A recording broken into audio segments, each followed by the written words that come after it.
Pagod ka na ba sa mano-mano mong map? Ba't ka pa kasi nagtitiis? Oh, heto, subukan mo. Intelligent hand-free lazy map na yan, ha? Malinis, maganda quality, time saver and life saver na yan, ha? No need na din ang sobrang effort ng lakas dahil automatic rotary map na yan. And may dirty water separation pa. Oh, san ka pa dyan? Hello guys! Ayan, good morning sa inyo. So sa nakikita nyo, eto yung map namin dito. And hindi siya yung parang bago ngayon yung uso ngayon na parang igaganyan-ganyan, tapos ikot-ikot siya. Kasi manual mo lang talaga siya gagamitin. Kukuha ka lang ng tubig doon, depende kung ano yung gagamitan mo. Tapos ganun lang. Map ka na, di ba? Nakita nyo na to dati nung kakalipat lang namin dito. Kasi ito na talaga yung map na ginagamit namin dati. And as you can see, ayan, sa sobrang tagal niya, ayan, meron na siyang ano dito, oh. Tsaka rust na siya, ayan. So ngayon, bumili ako ng bago. So, ito na. Alright, hindi pa kasi ako masyado makayuko guys. Sorry naman. So, etong nabili ko ay ayan, yung flat yung surface niya. Tapos, meron na din siyang kasamang parang basin something. Ayan. So, sa nakikita nyo, yun naka-Japanese character siya. So, probably it's made in Japan. Ayan. So, diba? Lapit ka dito, lapit. So, eto, you just need to assemble this one. Ayan. Pagdudugtong-dugtong mo lang itong tatlong to. And, tanggalin natin. Ayan. So, meron kang mapagpapalit-palitan na at least, 4.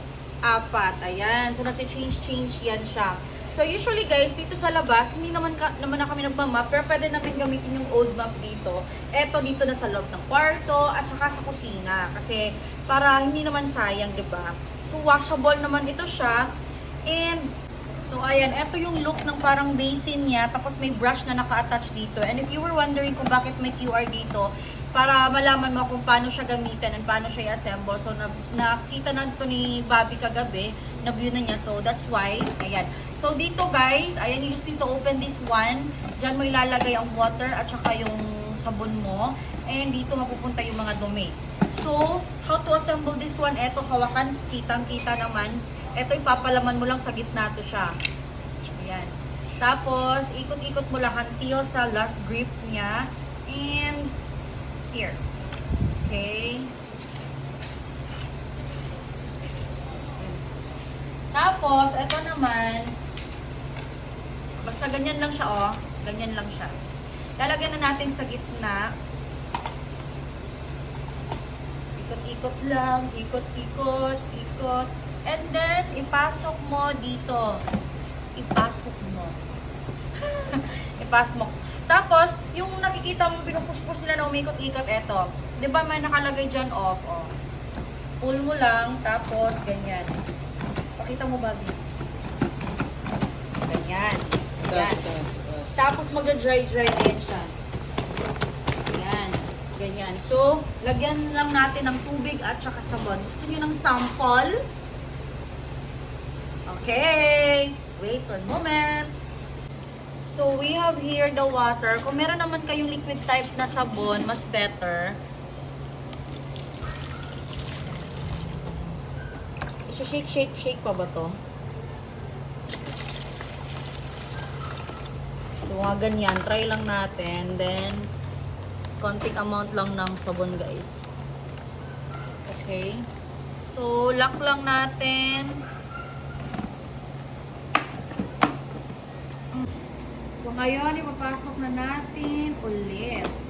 Ayan. So, mali pala yung ginawa ko kanina guys sa pag-ganyan-ganyan. Saan ko ba natutunan kasi yan? Dapat kasi soft lang. Ganun.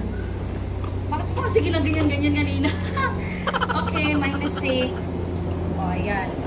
So, magsasample na tayo sa kwarto.